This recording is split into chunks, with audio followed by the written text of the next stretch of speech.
안녕하세요, 나크루입니다. 더 서바이벌 리스트의 원숭이 사용법에 대해 공략해보도록 하겠습니다.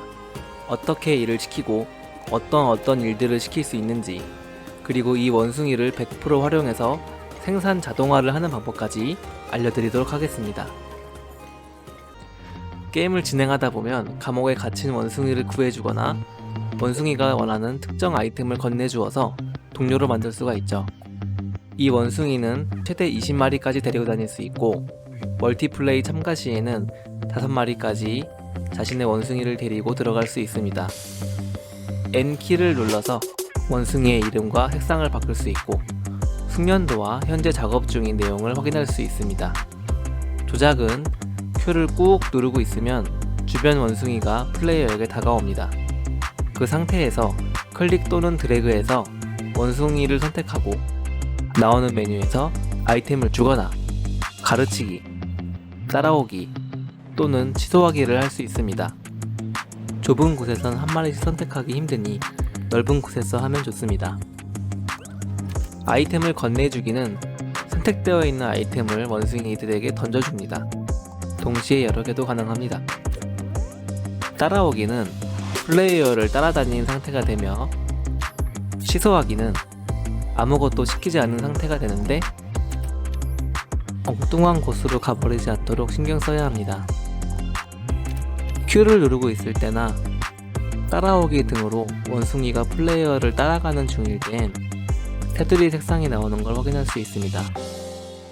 그리고 가르치기는 원숭이가 플레이어의 행동을 보고 그 행동을 따라하게 시킬 수 있는데, 이 시킬 수 있는 일의 종류가 어떤 것들이 있으며 어떤 메커니즘으로 동작하는지 본격적으로 하나씩 설명해 보도록 하겠습니다. 가르치기 상태에서 무기로 몬스터나 동물을 공격하면 전투 상태가 됩니다. 플레이어를 따라다니면서 전투를 도와줍니다. 활로 적을 맞추어도 전투 상태가 됩니다.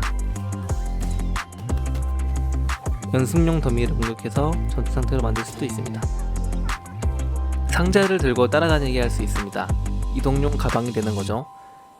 스페이스로 상자를 들고 있는 상태에서 원숭이 근처에 가면 전달이 뜨고 스페이스로 건네줄 수 있습니다. 바닥에 떨어져 있는 아이템을 운반시킬 수 있습니다. 보여줘야 하는 모습은 가르치기 상태에서 바닥에 있는 아이템을 집어서 다른 위치 바닥에 내려놓는 걸 보여주면 됩니다.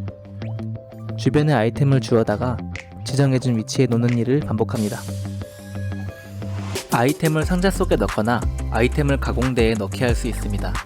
이 두 가지 행동은 아이콘은 같으나 구분되어 움직입니다.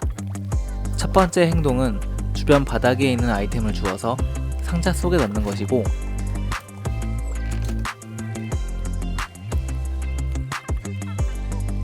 두 번째 행동은 주변 바닥 또는 상자 속에서 아이템을 꺼내서 작업대나 용광로, 모닥불에 재료로 채워 넣습니다. 아이템 제작하는 일을 시킬 수 있습니다. 가르치기 상태에서 제작 도구를 들고 작업대나 용광로, 모닥불에서 제작하는 모습을 보여주면 되고, 제작 도구를 들려줘야 합니다. 작업대나 용광로, 요리, 이 세 가지를 구분하지 않고 찾아가서 일을 합니다. 아이템 제작하기에 건물 짓기 버전이 있습니다. 마찬가지로 건물 짓는 모습을 보여주면 됩니다.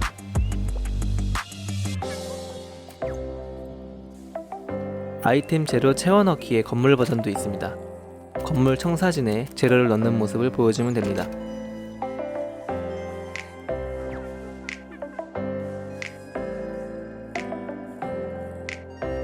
다음으로 재료 캐는 일을 시킬 수 있습니다. 가르치기 상태에서 채집물을 때리는 모습을 보여주면 되고요. 휘두를 수 있는 도구를 쥐어줘야 합니다.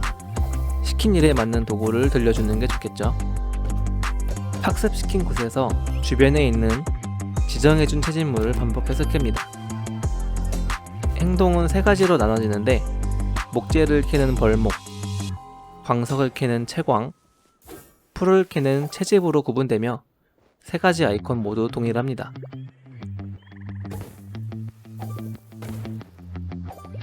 땅 파기를 시켜서 모래나 진흙 또는 조약돌을 캐도록 시킬 수 있습니다.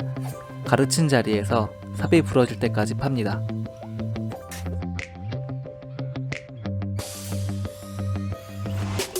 미궁에서 트리거를 동작하는 행동을 따라하게 할 수 있습니다. 퍼즐을 푸는 용도로 사용되며 휘두를 수 있는 무기를 쥐어줘야 합니다.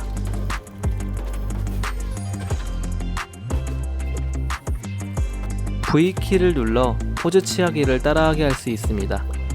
플레이어가 서 있는 자리에서 같은 포즈를 취합니다. 간혹 퍼즐을 푸는 용도로 사용됩니다.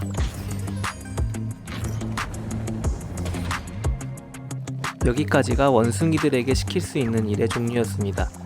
그럼 지금까지 나온 작업 시키기를 총합하여 일을 분배해서 자동으로 채강 채집부터 운반 제작까지 자동 생산 세팅하는 법을 보여드리겠습니다.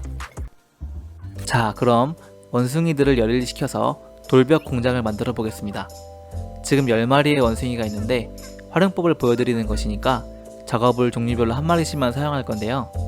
실제로는 주변의 자원 상황과 필요에 따라 인원 배분을 하시면 될 것 같아요. 일단 필요한 건물은 작업대와 용광로네요. 모닥불도 있어야 숯이 알아서 나오겠네요.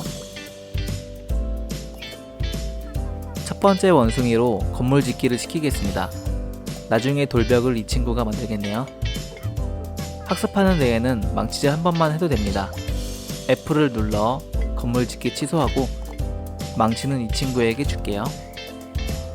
두 번째 원숭이로 건물에 재료 넣는 일을 시키겠습니다.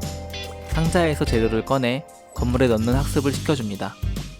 이 친구가 나중에 돌벽 재료를 넣어줄 거예요. 세 번째 원숭이로 땅 파기를 시키겠습니다. 돌벽에 필요한 재료예요.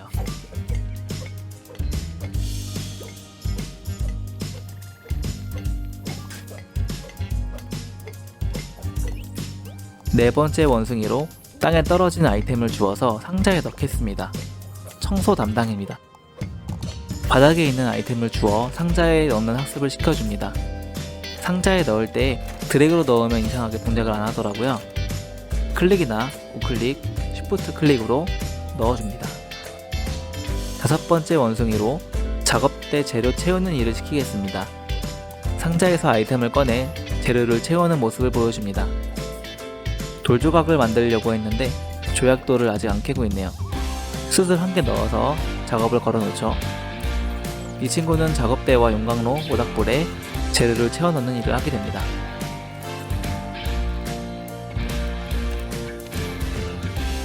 이제 돌을 캐러 갑니다. 여섯 번째 원숭이는 채광을 시키겠습니다. 이 주변 광석을 캐고 다닐 겁니다.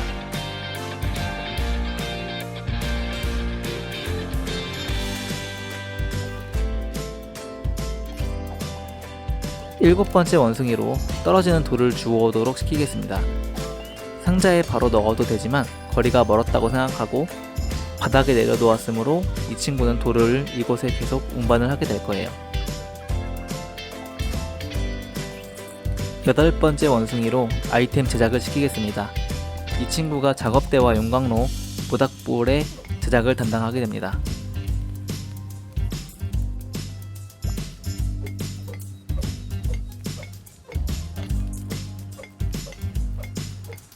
여기까지 됐으면 작업대에서 만들어진 돌 조각을 용광로에서 석판으로 만들 테니 돌벽의 재료가 모두 준비되겠네요. 다 세팅됐습니다.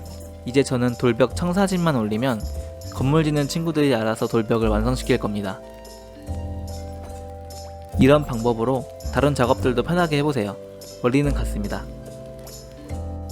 자원이 메마르거나 원숭이의 도구가 소모되기 때문에 직원들 관리는 해주셔야겠지만 굉장히 편하게 게임을 하실 수 있을 거라고 생각됩니다. 여기까지 첫 번째 더 서바이벌리스트 공략 영상을 마치겠습니다. 이 영상이 도움되셨다면 구독과 좋아요 부탁드립니다. 감사합니다.